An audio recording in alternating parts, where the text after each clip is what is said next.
Rabbil alamin wassalatu wassalamu ala sayyidina Muhammadin wa ala alihi wa sahbihi ajma'in, amma ba'du. Yang kita muliakan Bapak Ketua dan Bapak-Bapak pengurus DKM Masjid Jami Baitur Rahman, para sepuh, para asatidzah wal ustadzah, jamaah pengajian, para pencinta ilmu, ahli kebajikan yang sama-sama dirahmati Allah Subhanahu wa Ta'ala. Marilah kita awali taklim pada malam hari ini dengan bersama-sama membaca Ummul Quran surat Al-Fatihah teriring doa. Semoga Allah memberikan ilmu yang bermanfaat dan dapat kita amalkan dalam kehidupan sehari-hari. Amin ya rabbal alamin. Ala hadhihi niyyah wa kulli niyyatin shalihah. Al-Fatihah. A'udzu billahi minasy syaithanir rajim.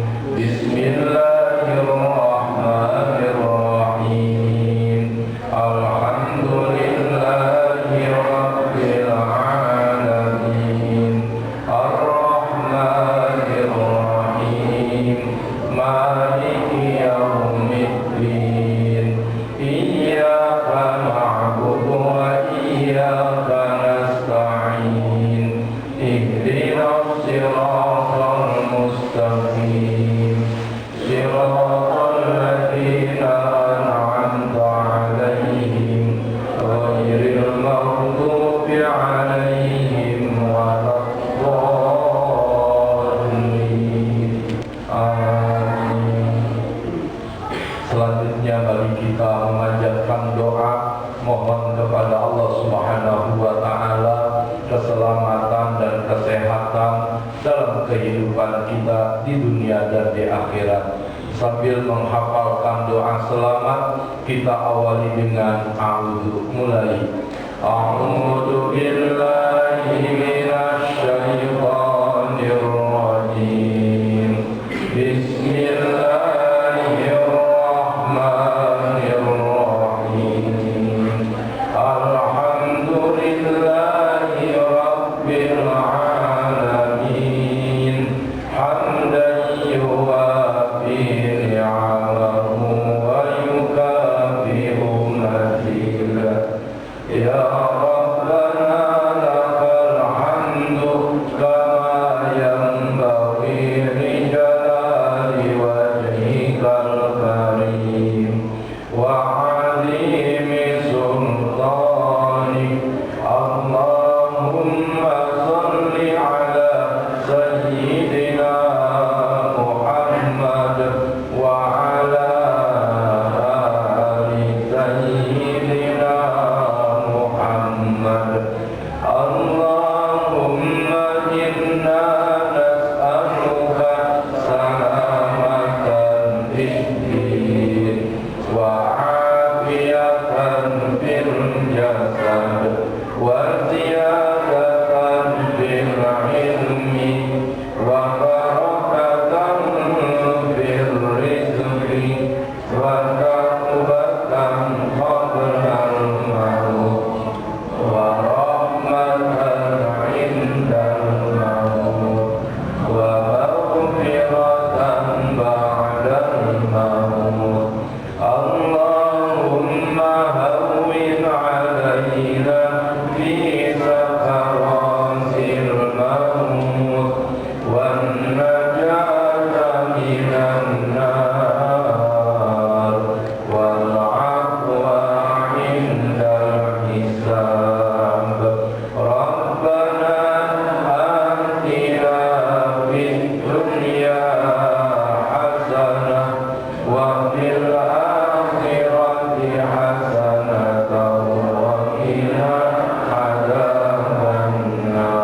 Subhana rabbika rabbil izzati amma yasifun wa salamun alal mursalin walhamdulillahi rabbil alamin.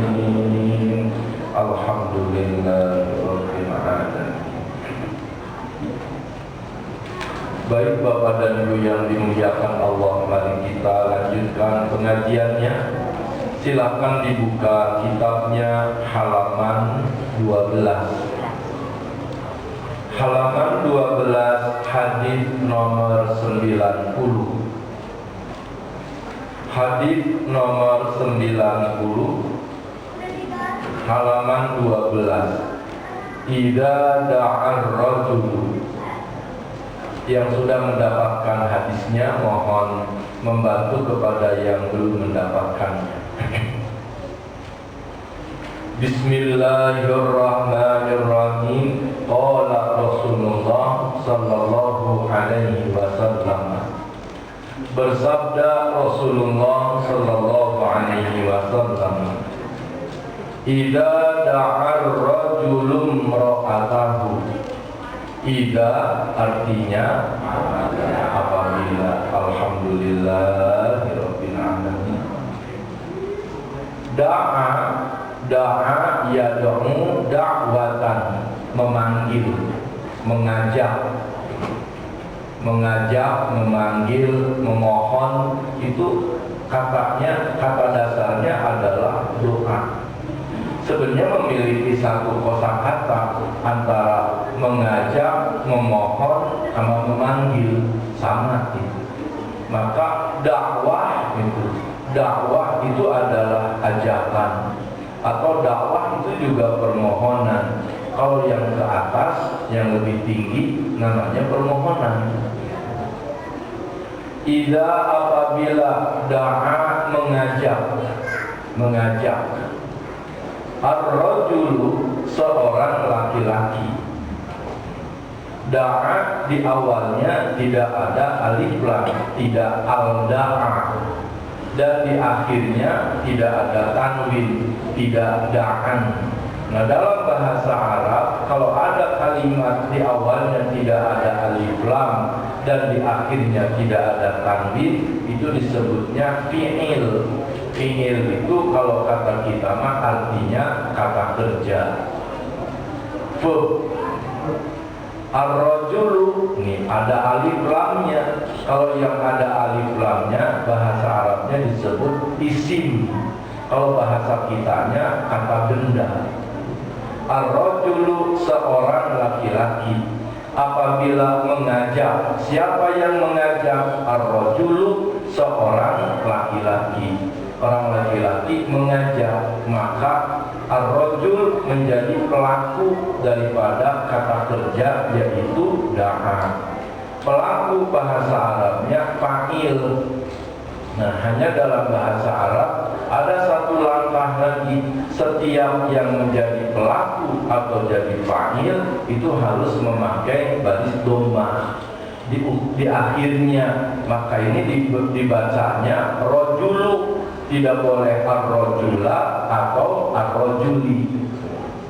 Ini mah kita baik banget dibarisin semuanya. Harusnya mah gundul, jangan ada barisnya.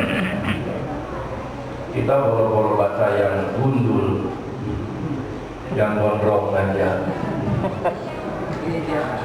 Iya, tapi ya ini alhamdulillah. Idza da'ar rajulu apabila mengajak. Sopok yang ngajak? Ar-rajulu seorang laki-laki. Mengajak siapa? Imro'atahu. Imro'atahu terdiri dari dua kata, imro'ata dengan hu. Imro'ah mar'atun, istri. Hu-nya imro'atahu, istrinya.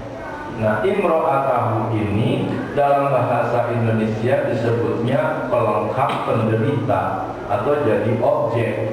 Mengajak seorang laki-laki, imro'atahu, istrinya. Bahasa Arab objek atau pelengkap penderita itu disebutnya maf'ul bih. Hanya satu langkah lagi kalau dalam bahasa Arab, setiap kalimat yang menjadi objek, yang menjadi pelengkap penderita atau bahasa Arabnya disebut menjadi maf'ul bih, huruf terakhirnya harus memakai baris fathah. Maka di sini dibacanya imro'ata, hu-nya simisah lain kalimat.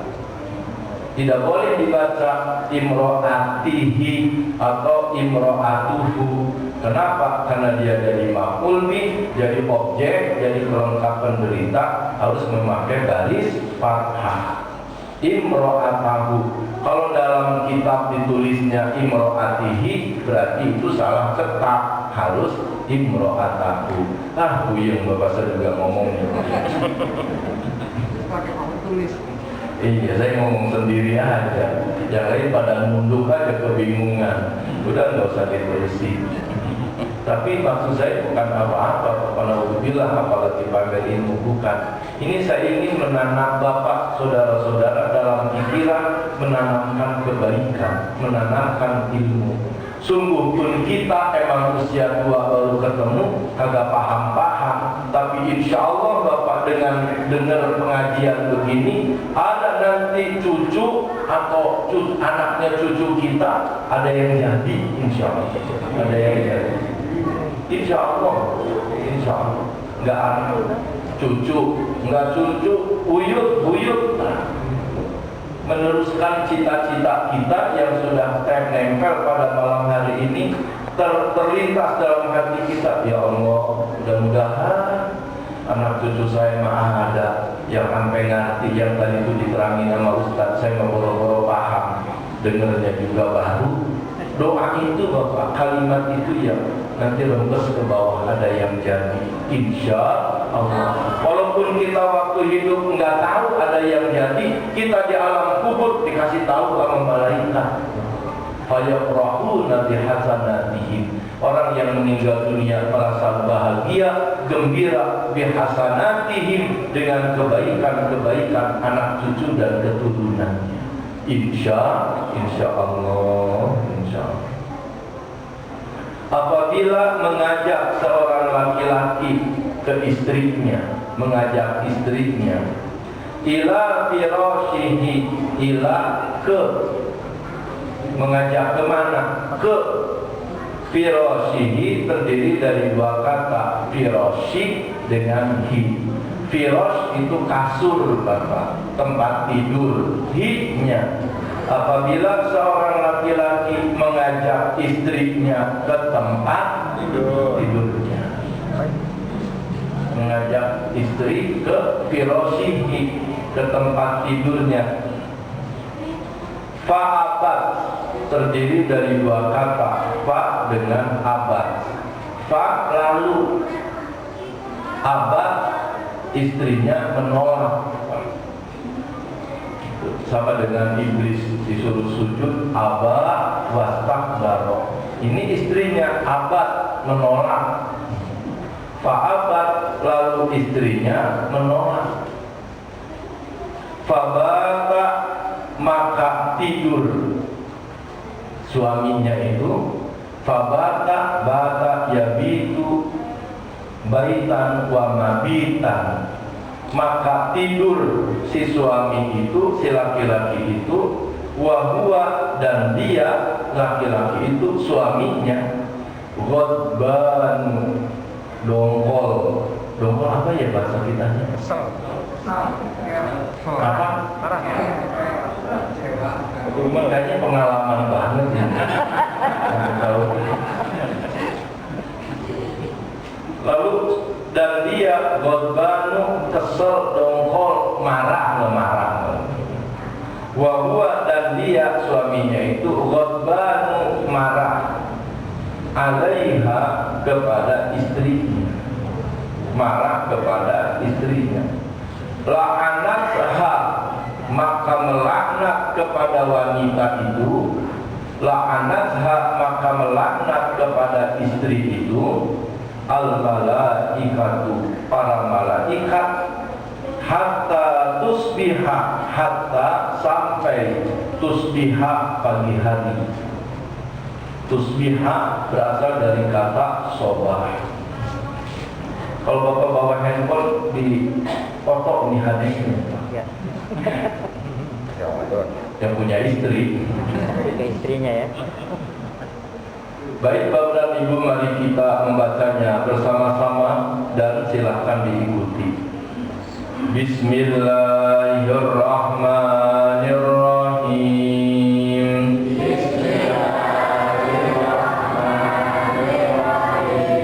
Idza da'a,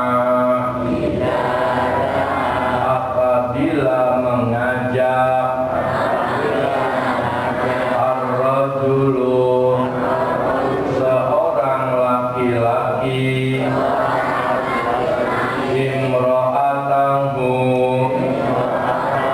istrinya, ila firashihi, ke tempat tidurnya, fa'abat, lalu istrinya menolak, fabata, maka tidur laki-laki itu, wahuwa, dan dia, ghadbanu, marah, alaiha, kepada istrinya, la'anatha, maka melaknat kepada istri itu, al-malaikatu, para malaikat, hatta, sampai tusbiha, pagi hari. Hadis ini menerangkan beberapa perkara. Yang pertama, istri diwajibkan memenuhi ajakan suami apabila suami mengajak ke tempat tidur. Hukumnya wajib. Artinya wajib bila dilaksanakan dapat pahala, bila ditinggalkan berdosa. Wajib. Apabila suami mengajak istrinya ke tempat tidur, si istri tidak boleh menolak kecuali apabila ada larangan udzur syar'i. Larangan udzur syar'i itu umpamanya suaminya ngajak ke tempat tidurnya, bunda kita dulu lah, kalau masih sore sih ayah, udah. Kata istrinya, ayah, bunda lagi datang bulan. Nah itu si istri wajib menolak. Menolaknya itu tidak berdosa, bahkan dia harus. Kenapa demikian? Karena agama melarang suami bersama istrinya melakukan persetubuhan dalam keadaan istrinya sedang haid. Tapi kalau tidak ada larangan syar'i, maka si istri wajib memenuhi ajakan suaminya. Dalilnya ini, idza da'a ar-rajulu imra'atahu ila firashihi, apabila si suami itu laki-laki mengajak istrinya ke tempat tidur, fa'abat, lalu istrinya menolak, dia dilaknat oleh Allah sampai pagi. Maka oleh karena itu, istri yang pertama dalam hadis ini menerangkan istri wajib memenuhi ajakan suami ke tempat tidur, lailan au naharon, baik malam maupun siang, sobahan wa masaan, baik pagi maupun apaan, sore, baik pagi maupun sore. Itu yang pertama. Maka beruntung bapak-bapak mempunyai istri soleha. Alhamdulillah, setiap diajak oke. Kenapa demikian? Dapat pahala, itu wajib. Anak-anak dengan barang pulang, urusannya lain. Dewasa juga keder. Anak-anak urusan ngerti. Dan dia juga gede ngaji lagi. Itu yang pertama, hukumnya wajib. Yang kedua, hadis ini menerangkan bahwa suami sebelum mengajak istrinya ke tempat tidur, suami harus mengetahui terlebih dahulu keadaan istrinya. Harus mengetahui dulu keadaan istrinya. Kalau istrinya tidak sedang berhalangan, mungkin mengajak. Tapi kalau istrinya sedang berhalangan, maka suami ya jangan mengajak istrinya. Lakukanlah pelampiasan yang lain, ngajak badminton atau ngajak goes, ya. Gimana ada cara? Ya. Kalau istri lagi datang bulan, demen banget deketin bini mulu, ya. Maka suami sebelum mengajak istrinya ke tempat tidur, lihat dulu. Atau mungkin bapak-bapak suaminya pulang dari kerjaannya, dari Bandung, dari mana, dari luar kota. Sampai di rumah, istri kita lagi ngumpul sama teman-temannya, sama-sama perempuan, lagi ngumpul. Alhamdulillah, suami aku datang, alhamdulillah, ya, datang. Lagi ngumpul sama teman-temannya, lagi arisan di rumah kita, ya bapak mohon paham, jangan sampai istri lagi arisan nyatetin duit arisan, suaminya ngajak istrinya ke tempat tidur di WA dari dimaafin, yang cepat dong, nomor kesini. Itu juga harus bijaksana, nggak boleh begitu. Alhamdulillah suami ibu mas soleh, dan itu banget, ya. Alhamdulillah. Itu. Yang ketiga, hadis ini menerangkan apabila sang istri dalam kondisi tidak ada halangan syar'i, tidak ada halangan menurut agama, lalu diajak oleh suami ke tempat tidur, fa'abat, istri yang menolak ajakan suaminya, maka istri tersebut dilaknat oleh malaikat sepanjang malam. Apabila malaikat akan melaknat istrinya yang menolak ajakan suaminya itu, apabila malaikat lihat dulu suaminya. Kalau suaminya tidurnya tempurung, rupa-rupanya kesel, nah maka malaikat melaknat istrinya hatta tusbiha, sampai pagi.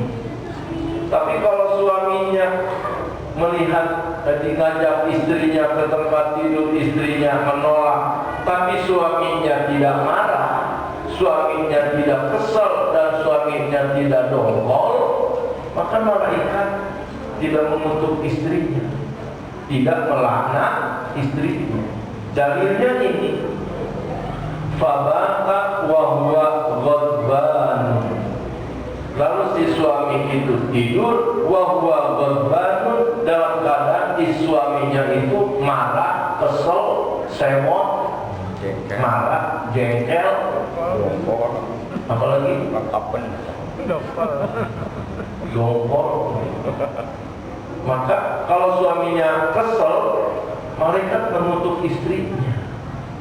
Tapi kalau suaminya tidak kesel, maka istrinya tidak dilaknat oleh malaikat. Oleh karena itu, ini menjadi pelajaran kepada bapak-bapak, kepada saudara-saudara kaum laki-laki, ketika bapak saudara mengajak istrinya ke tempat tidur, lalu istrinya menolak, mohon bapak lapang dada, jangan ngambek, jangan sewot, jangan dongkol. Kenapa demikian? Kasihanilah istri kita. Karena kalau kita kesel, kalau kita dongkol, dilaknat. Maka jangan dongkol. Itu usahakan jangan kesel. Kalaupun tidak berhasil, ya jangan kesel. Biasa-biasa aja. Memang ada caranya, saya pengen belajar. Maka ini juga jadi pelajaran kepada sang istri, para kaum ibu, para istri. Ketika suami mengajak istrinya, mengajak ibu ke tempat tidurnya, lalu ibu menolak, ibu lihat sikap suami. Kalau suami tidurnya biasa aja, tidak menampakkan kesel, ngambek, sewa, ibu aman. Tapi ketika dilihat itu suami kok tidurnya ngambek begini, sewa, kalau daripada dilaknat oleh malaikat, ibu mendingan kasih dah. Jangan cari masalah. Itu masalahnya apa? Itulah yang Allah firmankan, litaskunu ilaiha, agar kalian damai bersamanya. Begitu. Jangan sampai lakinya ngambek, terus dia naik motor keluar, istrinya, "Papa mau kemana?" "Nyari yang lain." Udah kacang. Jangan sampai begitu. Maka istri daripada dilaknat oleh malaikat gara-gara suami ngambek, keinginannya tidak dipenuhi, disuguhin lah. Kata ibu, dia emang laki gue. Kalau bukan gue yang nyuguhin, siapa lagi? Sayangilah suami ibu sebelum dia disayangi oleh wanita yang lain. Wah, bagaimana itu di film India saya tonton. Ada di film India. Ya Allah. Jadi ini dulu pernah saya sampaikan, ada kisah. Jadi kan ada makanya mas, ada enaknya, ada enaknya bapak punya istri wanita karir kerja nyari duit, ada enaknya, ada enaknya. Enaknya ya alhamdulillah biaya hidup juga sumbang kesambung, ya itu enaknya alhamdulillah. Suami nyari duit, istri nyari duit, jadi tabungan tuh ya alhamdulillah lah, ngumpul sampai kebeli motor 2, sampai kebeli mobil, awalnya 1, ujung-ujungnya 2. Saya lihat suaminya pakai Ras Toyota, istrinya pakai Honda Jazz. Alhamdulillah dah, alhamdulillah. Itu enaknya. Tapi ada juga enaknya, dia yang masuk dalam kisah ini. Sang suami pulang kerja, istrinya juga pulang kerja. Ya emang kerja di kita suka ngambil agak ke malam. Kata istrinya, "Papa di mana?" "Aku di rumah." "Jemput aku dong." "Aku di halte busway, aku naik motor." Itu udah jam 9, aku dijemput ke Puri Beta. Kalau di sini, alhamdulillah ketemu pulang.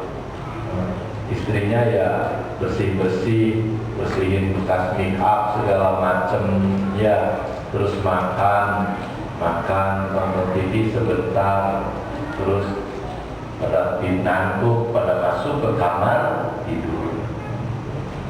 Itu sepertinya sang suami ada keinginan, maka suaminya itu keresak. Iya. Kayak apa? Keresak. Kata istrinya, "Yang aku capek, aku lelah, selembur sampai jam, ya, aku capek. The next ada, menyebutnya ya, the next, kan next time lah. Kan wanita karir mau begitu. ya aku capek sekali, udah next time. Ya udah, lakinya diem lagi. Tapi diem itu cuma 10 menit, wah. Nggak bisa tidur. Namanya juga keluarga, kalau udah keluar lega.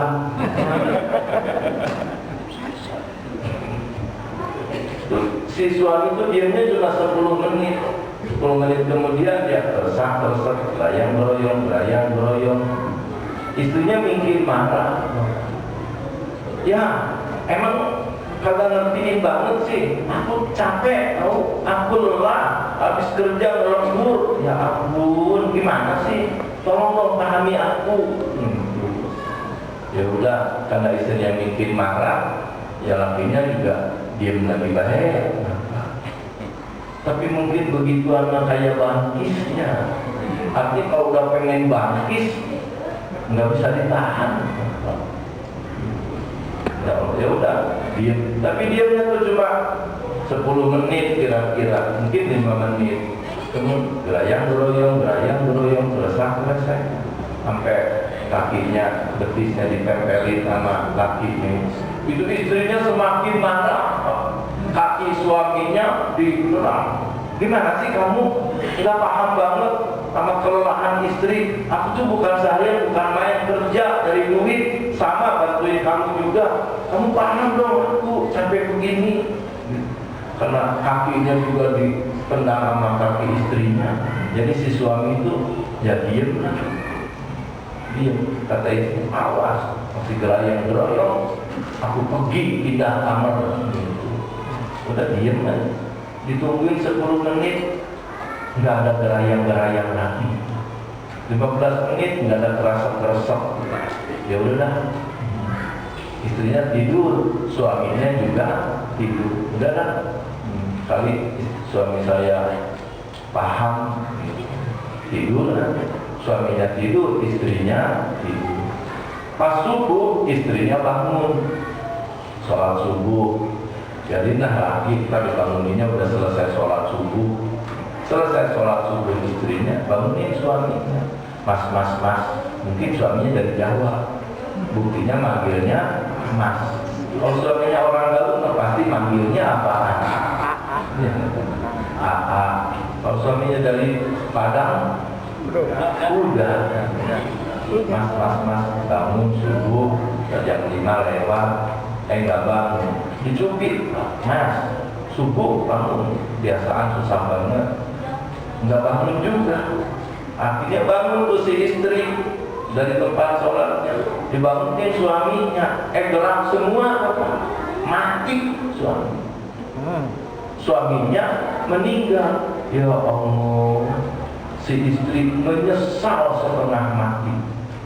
Ya ampun, pantesan yang ngotot bangun sampai 3 kali. Mungkin ini permintaannya yang terakhir. Ya Allah, kalau aku tahu dia mau mati, kau kasih lah. Nyesel itu penyesalan. Terus nanya sama ustaznya, Ustaz gimana ya, saya dosa enggak? Emang kenapa itu? Sampai begini.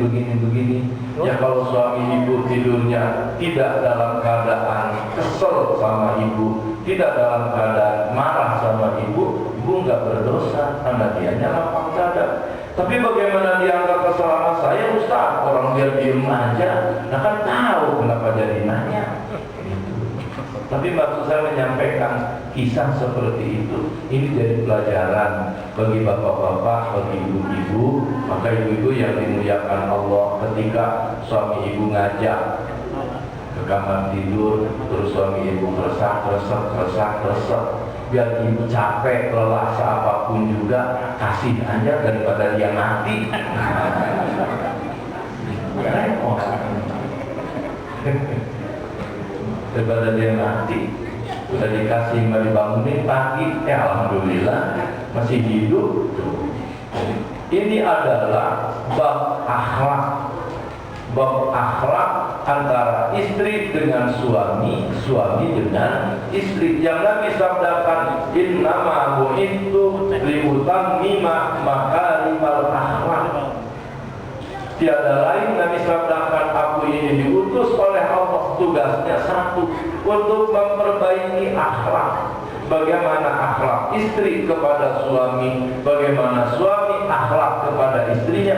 Salah satunya dalam hubungan persetubuhan suami istri ini, istri harus memenuhi keinginan suami.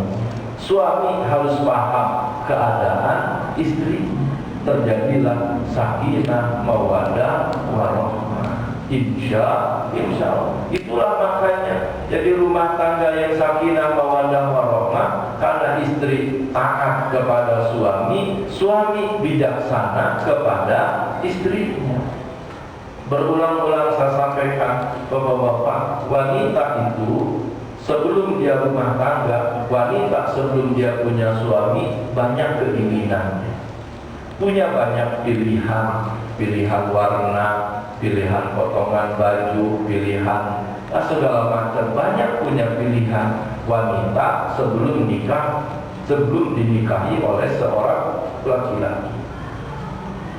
Tapi ketika wanita itu sudah dinikahi oleh seorang laki-laki, maka wanita yang soleha banget ini. Sesudah nikah dan dinikahi oleh seorang laki-laki, dia tidak punya keinginan apa-apa kecuali hanya satu keinginan. Apa keinginan sang istri? Saya hanya punya keinginan ingin mengikuti keinginan suami.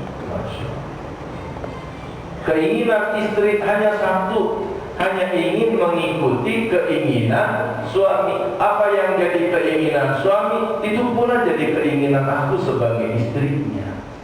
Pilihan suami, itulah pilihan aku.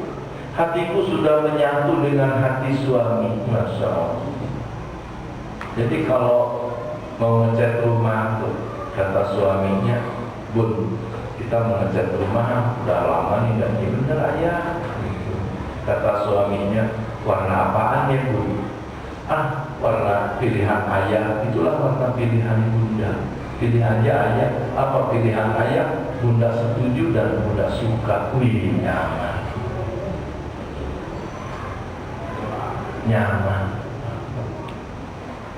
Jangan sampai suami udah beli cat, ayah buat ngecat apa? Ini ruang kamu warna krem. Jangan krem ayah, warna pink. Warna krem dulu udah gak aneh, warna pink. Ujung-ujungnya ditukerin lagi, warna pinknya habis. Akhirnya itu urusan cat rumah aja jadi berantem suami sama istri. Maka istri itu singkatan, I-nya ikut, S-nya suami, T-nya taat, R-nya rajin, I-nya ibadah. Namanya istri itu ikut suami, taat, rajin, ibadah. Ikut suami milih warna biru ikut, suami milih warna krem ikut, suami milih warna apa setuju aja. Pokoknya hatiku dan hatimu menyatu jadi satu. Masya Allah. Ya persis kayak istri bapak-bapak di rumah.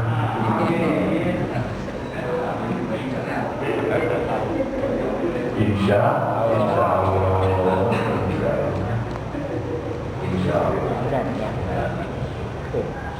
Bapak-bapak istri itu minta dukungan sebenarnya. Kalau dia nanya itu minta dukungan. Coba sekali-kali bapak ngantar istri belanja, beli piring, kata istrinya, ayah antar bunda dong kemana? Ke toko belas, mau beli piring. Oh ya, yuk ya. Itu kan nyari-nyari piring. Terus istrinya nanya, ayah sini dah. Ini piring dengan yang mana ya? Yang ini yang bunga-bunga kecil-kecil, apa yang ini yang bunganya gede-gede? Kata ayahnya, yang ini. Jangan ayah, itu menjelek, bunganya gede-gede, yang ini yang kecil. Kata lakinya, lu nanya sama gua. Nanya, mau ambil beli yang mana? Udah tunjukin, loh, milih yang, ya udah aja, gak usah nanya. Kan jadi berantem kalau begitu tuh. Ya Allah, itulah hidup. Maka rumah tangga itu perjuangan. Rumah tangga itu perjuangan, berjuang. Sehingga apa? Orang yang sukses dalam rumah tangganya itu ibarat orang yang perang dan menang dalam peperangan. Salah satu kesuksesan rumah tangga itu adalah apabila bapak ibu berumah tangga sampai akhir hayat. Istri wanita sukses jadi istri apabila sang istri sampai mengantar suaminya tutup mata sampai meninggal dunia. Kalau suaminya meninggal duluan, dan istri berniat tidak akan menikah lagi karena ingin mengurus anak-anak dari suaminya. Kalau suami ntar aja minggu depan dibahas lagi. Ya, insya Allah. Doa dari saya mudah-mudahan bapak sebagai suami bertambah pahala, ibu sebagai istri bertambah pahala, sehingga suami istri bukan saja berkumpul di dunia, tapi juga sampai di akhirat di surganya Allah Subhanahu wa Ta'ala. Amin ya rabbal alamin. Kurang lebihnya mohon maaf. Afwan minkum. Wassalamualaikum warahmatullahi wabarakatuh.